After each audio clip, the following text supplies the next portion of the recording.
महाभारत की कथा में कुछ प्रसंग ऐसे हैं जो आज भी मन में सवाल, जिज्ञासा और हैरानी तीनों एक साथ पैदा कर देते हैं।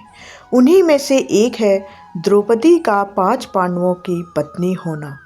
आमतौर पर जब लोग यह सुनते हैं तो पहला सवाल यही उठता है कि आखिर द्रौपदी 5 पतियों के साथ कैसे रहती थी, समय कैसे बांटती थी और सबसे बड़ी बात यह है कि क्या कभी किसी पांडव के मन में ईर्ष्या, असंतोष या शिकायत नहीं हुई। हैरानी की बात यह है कि महाभारत जैसे विशाल ग्रंथ में कहीं भी ऐसा कोई प्रसंग नहीं मिलता जहां इस कारण भाइयों में मनमुटाव हुआ हो। आखिर ये कैसे संभव हुआ? इस रहस्य के पीछे छिपी व्यवस्था, मर्यादा और द्रौपदी की बुद्धिमत्ता को जानना न केवल रोचक है बल्कि आज के समय में रिश्तों की समझ को भी एक नया दृष्टिकोण देता है। यही कहानी आज हम आपको शुरू से अंत तक बताएंगे ताकि आप इस वीडियो को अंत तक देखें और इसके बाद भी सोचते रहें कि क्या आज के समय में ऐसा संतुलन संभव है। जब द्रौपदी का विवाह 5 पांडव भाइयों से हुआ तब यह सामान्य विवाह नहीं था बल्कि एक ऐसी परिस्थिति थी जिसने पूरे समाज को चौंका दिया। स्वयं कुंती के वचनों और माता पिता की आज्ञा को धर्म मानते हुए पांडवों ने द्रौपदी को अपनी साझा पत्नी स्वीकार किया। लेकिन केवल विवाह कर लेना ही पर्याप्त नहीं था। असली चुनौती यह थी कि आगे का जीवन कैसे जिया जाए। 5 शक्तिशाली अलग अलग स्वभाव वाले भाइयों के साथ एक ही स्त्री का जीवन तभी शांत रह सकता था जब नियम, मर्यादा और आपसी सहमति हो।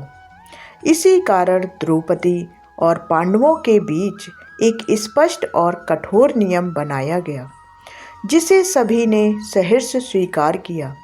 यह नियम केवल द्रौपदी पर नहीं बल्कि पांडवों पर भी समान रूप से लागू था। नियम यह था कि द्रौपदी एक समय में केवल एक पांडव के साथ पत्नी के रूप में रहेगी।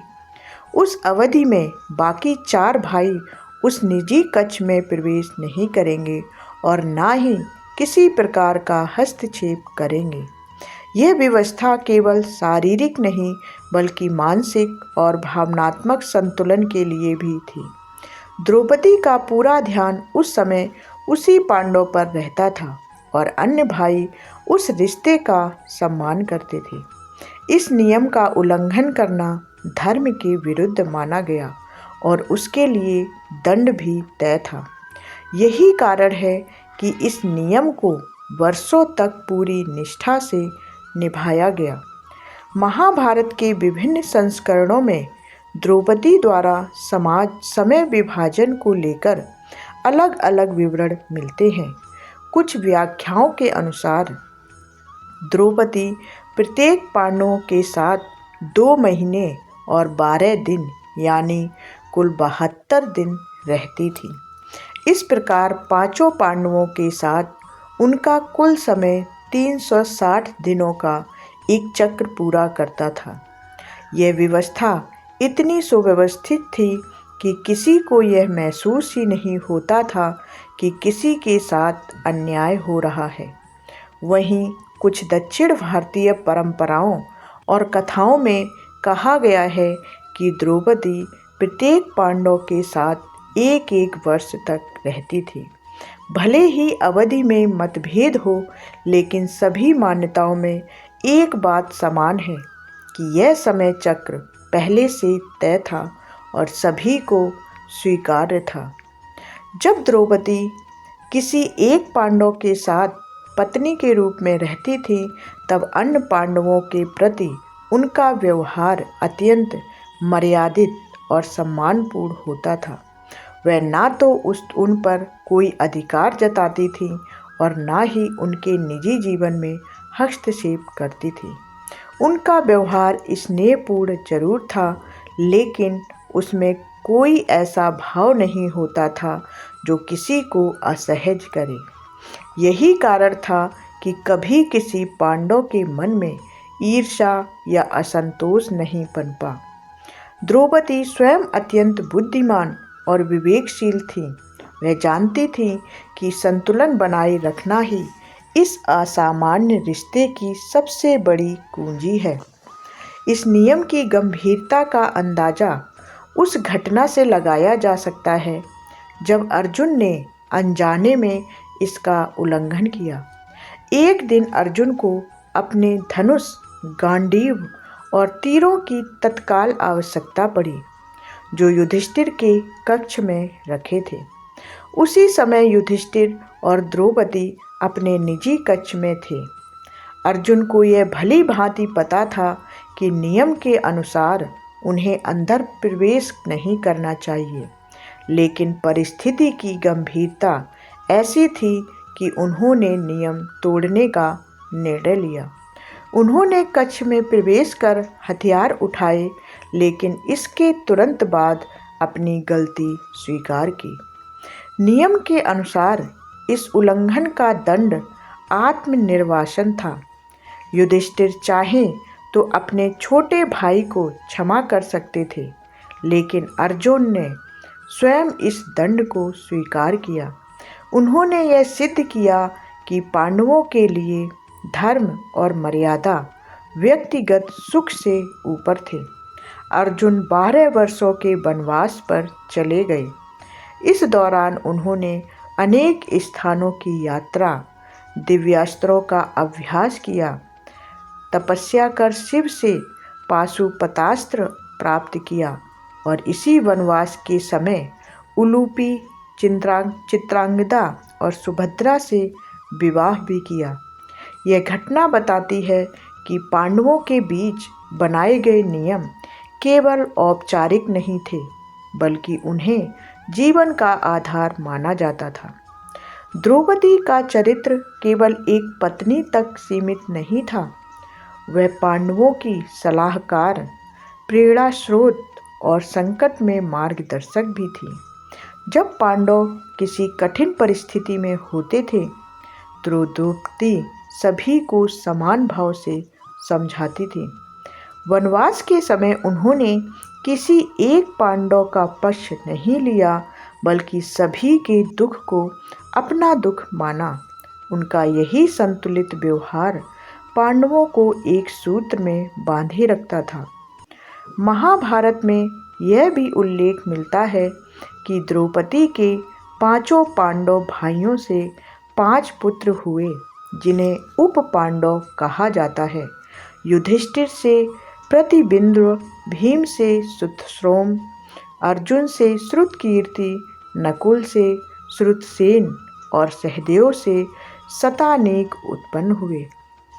ये सभी अपने अपने पिता के गुणों के प्रतीक थे। महाभारत युद्ध में उन्होंने पांडवों की ओर से युद्ध किया, लेकिन दुर्भाग्यवश अश्वत्थामा ने रात के समय सोते हुए उन्हें धोखे से मार डाला। यह प्रसंग द्रौपदी के जीवन का सबसे बड़ा दुख माना जाता है, लेकिन इसके बावजूद उनके धैर्य और साहस में कोई कमी नहीं आई। अगर इतिहास पर नज़र डालें तो भारत में कई राजाओं और मुगल बादशाहों की अनेक रानियां रहीं, लेकिन ऐसा कोई उदाहरण मुश्किल से ही मिलता है जहां इस प्रकार की स्पष्ट, न्यायपूर्ण और सभी को संतुष्ट रखने वाली व्यवस्था बनाई गई हो। द्रौपदी और पांडवों का संबंध केवल सामाजिक परंपराओं से नहीं, बल्कि धर्म, मर्यादा और आपसी सम्मान से संचालित था। यही कारण है कि यह व्यवस्था सफल रही और कभी भी टूटन नहीं आई। द्रौपदी की कहानी हमें यह सिखाती है कि रिश्तों की संख्या से ज़्यादा महत्वपूर्ण है कि रिश्तों की गुणवत्ता और उन्हें निभाने का तरीका। उन्होंने यह साबित किया कि यदि स्पष्ट नियम हो, पारदर्शिता हो और सभी एक दूसरे का सम्मान करें, तो सबसे असामान्य संबंध भी संतुलित और शांत रह सकता है।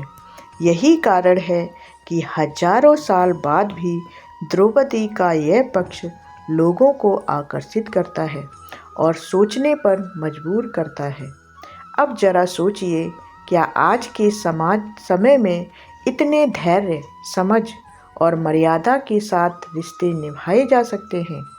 क्या आज के समाज में कोई द्रौपदी जैसी बुद्धिमत्ता और संतुलन संभव है?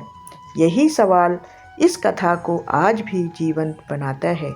अगर आपको यह कहानी रोचक लगी और आपने इसे अंत तक सुना, तो अगली वीडियो में हम द्रौपदी के जीवन से जुड़ा एक और ऐसा रहस्य लेकर आएंगे जिसे जानकर आप चौंक जाएंगे। इसलिए वीडियो को लाइक करें, चैनल को सब्सक्राइब करें और इसे उन लोगों के साथ ज़रूर शेयर करें जो महाभारत के गूढ़ रहस्यों को समझना चाहते हैं। अगली कहानी में मिलते हैं एक और रहस्य, एक और सवाल और एक और रोमांच के साथ। अगर आपको यह कथा पसंद आई हो तो वीडियो को लाइक करें, चैनल को सब्सक्राइब करें और कहानी को शेयर करें। जय श्री कृष्णा। धन्यवाद।